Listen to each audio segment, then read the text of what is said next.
পাকিস্তানের এক বিমান হামলায় তালেবানের সব শীর্ষ নেতা নিহত। পাকিস্তানি মিডিয়া জুড়ে তোলপাড় ফেলে দেওয়া এ খবরেই দাবি করা হচ্ছে, গত ৯ অক্টোবর রাতে কাবুলে চালানো বিমান হামলায় তালেবানের শীর্ষ নেতৃত্বের প্রায় সবাই নিহত হয়েছেন। এই দাবির পর থেকে কাবুলের ক্ষমতার করিডোরে চলছে এক তীব্র ভূমিকম্প। কিন্তু আসল সত্যটা কি? আফগান সরকার যখন এই খবরকে জঘন্য মিথ্যাচার বলে উড়িয়ে দিচ্ছে, তখন তাদের শীর্ষ নেতাদের কেন গত ২৪ ঘণ্টায় জনসম্মুখে দেখা যায়নি? কেন কাবুলের রাস্তায় নেমে এসেছে সশস্ত্র যোদ্ধারা আর বন্ধ করে দেওয়া হয়েছে সকল প্রবেশপথ?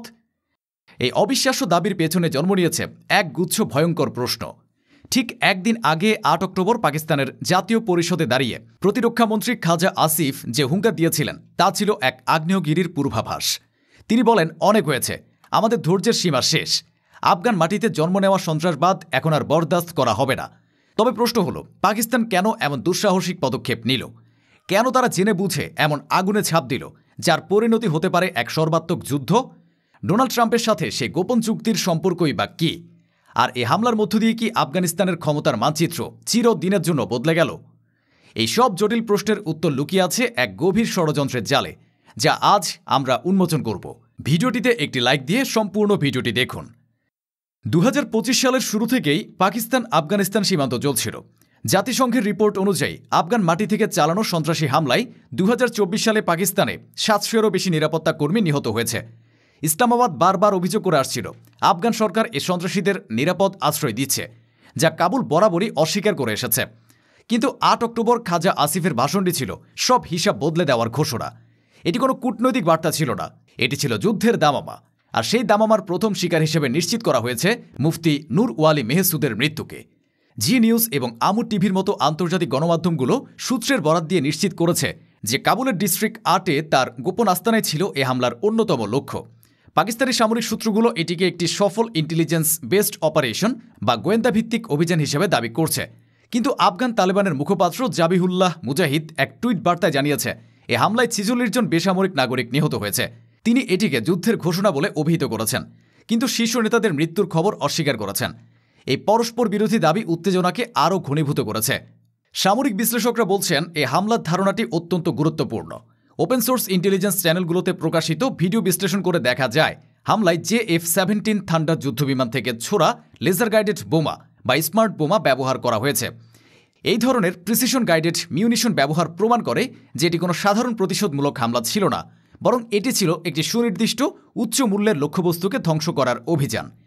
এই মাত্রার নির্ভুলতার জন্য অত্যন্ত উন্নত গোয়েন্দা তথ্যের প্রয়োজন, যা থেকে ধারণা করা হচ্ছে এই অভিযানে পাকিস্তানকে স্যাটেলাইট ইমেজ বা সিগন্যাল ইন্টেলিজেন্স দিয়ে বিদেশি কোনো শক্তি সাহায্য করতে পারে। এটি নিছক কোনো সীমান্ত সংঘাত নয়, বরং উচ্চ সমন্বিত সামরিক পদক্ষেপের ইঙ্গিত দেয়। এই হামলার সময়টি অত্যন্ত তাৎপর্যপূর্ণ এবং এটি কোনোভাবেই সমাপতন নয়। ফ্রি প্রেস জার্নাল এবং টাইমস নাওয়ের মতো ভারতীয় গণমাধ্যমগুলো রিপোর্ট করেছে যে হামলার ঠিক সময়ে আফগানিস্তানের ভারপ্রাপ্ত পররাষ্ট্রমন্ত্রী আমির খান মুত্তাকি ভারত সফরে ছিলেন। এটি ছিল আফগান সরকার ক্ষমতা দখলের পর তাদের কোনো শীর্ষ নেতার প্রথম ভারত সফর। বিশ্লেষকরা বলছেন, পাকিস্তান এ হামলা চালিয়ে এক ঢিলে ২ পাখি মারতে চেয়েছে। প্রথমত, সন্ত্রাসীদের বার্তা দেওয়া যে আফগানিস্তানের মাটিতেও তারা আর নিরাপদ নয়।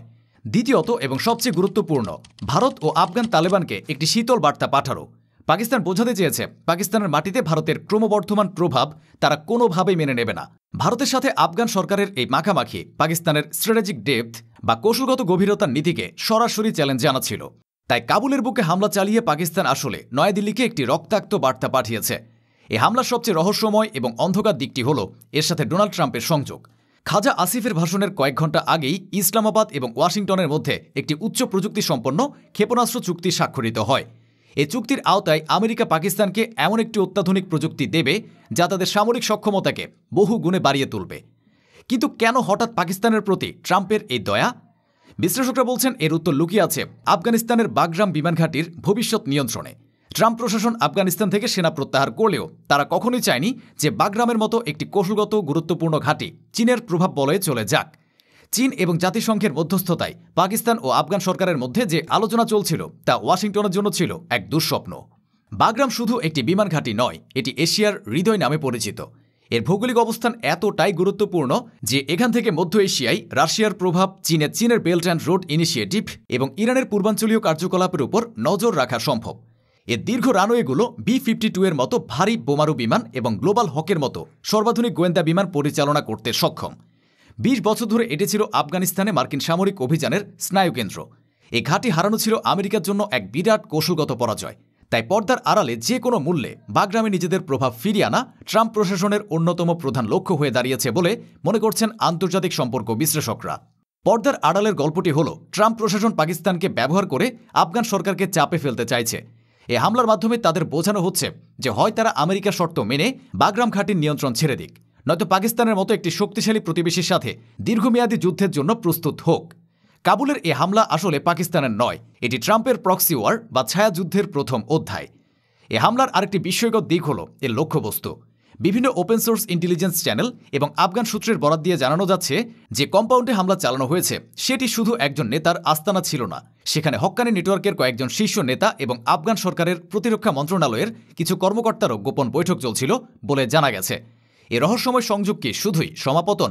তবে কি এ হামলার আসল লক্ষ্য ছিল আরও গভীর কিছু? ইসলামাবাদ এবং ওয়াশিংটন মিলে কি আফগান ক্ষমতার খেলায় কোনো নতুন চাল দিয়েছে? এ হামলার পর আফগান সরকারের পক্ষ থেকে যে তীব্র প্রতিক্রিয়া এসেছে তা ছিল প্রত্যাশিত। কিন্তু পর্দার আড়ালের খবর হল তালেবানের শীর্ষ নেতৃত্বের মধ্যে একটি অংশ এ হামলাকে পাকিস্তানের সীমা লঙ্ঘনের চেয়েও বেশি কিছু হিসেবে দেখছে। তারা এটিকে দেখছে সিরাজউদ্দিন হক্কানির মতো পাওয়ারফুল নেতাদের দুর্বল করার একটি প্রচেষ্টা হিসাবে, যারা আফগানিস্তানের পররাষ্ট্রনীতিতে পাকিস্তানের একচ্ছত্র প্রভাবের বিরোধী। এই অভ্যন্তরীণ বিভেদ আফগান সরকারকে একটি কঠিন পরিস্থিতিতে ফেলেছে। একদিকে পাকিস্তানের বিরুদ্ধে প্রতিশোধ নেওয়ার জন্য চাপ রয়েছে, অন্যদিকে দেশের ভেতরে ক্ষমতার ভারসাম্য ধরে রাখার চ্যালেঞ্জ। এই পরিস্থিতিতে আফগান সরকার কোনো হঠকারী পদক্ষেপ নিলে তা তাদের জন্যই আত্মঘাতী হতে পারে বলে মনে করছেন পর্যবেক্ষকরা। এখন সময় এসেছে সেই সব জটিল প্রশ্নের উত্তর খোঁজার যা এই হামলার পর জন্ম নিয়েছে। ভিডিও শুরুতে যে বিস্ফোরক দাবিটি করা হয়েছিল তার আসল সত্যটি হল এ হামলায় নিহত নেতারা আফগান তালেবান সরকারের নয়, তারা হল পাকিস্তান ভিত্তিক তেহরিকি তালিবান বা TTP এর শীর্ষ নেতৃত্ব। হামলার আসল লক্ষ্য কে ছিল? হামলার মূল এবং ঘোষিত লক্ষ্য নিঃসন্দেহে TTP প্রধান নূর ওয়ালি মেহসুদ এবং তার পুরো নেতৃত্ব ছিলেন। কিন্তু এটি ছিল একটি বহুমাত্রিক অভিযান। এর দ্বিতীয় লক্ষ্য ছিল আফগান সরকারকে শাস্তি দেওয়া এবং তৃতীয় লক্ষ্য ছিল ভারতকে বার্তা পাঠানো। তবে এর সবচেয়ে গোপন লক্ষ্যটি ছিল আফগান সরকারের ভেতরে থাকা সেই অংশ যারা পাকিস্তানের প্রভাব বলয়ের বাইরে গিয়ে ভারতের সাথে সম্পর্ক স্থাপন করতে চাইছিল। পাকিস্তানি মিডিয়ার দাবি যদি আংশিকও সত্য হয়, তবে এই হামলায় নিহত আফগান কর্মকর্তারা সবাই ছিলেন এই গোষ্ঠীর অন্তর্ভুক্ত।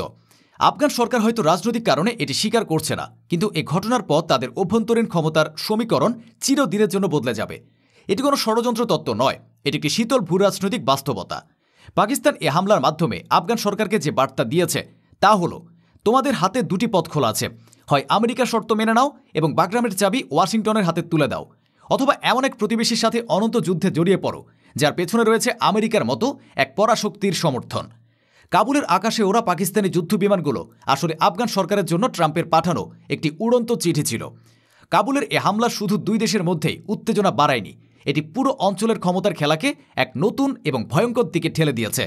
এটি প্রমাণ করে যে আফগানিস্তানের মাটি থেকে আমেরিকা শারীরিকভাবে চলে গেলেও তাদের ছায়াযুদ্ধ এখনও শেষ হয়নি। পাকিস্তান, আফগান সরকার, ভারত, চীন এবং আমেরিকা সবাই এখন এক জটিল এবং রক্তক্ষয়ী খেলার অংশ। এই খেলা শুধু ভূরাজনৈতিক নয়, এটি এক জাতির সার্বভৌমত্ব এবং অস্তিত্বের লড়াই।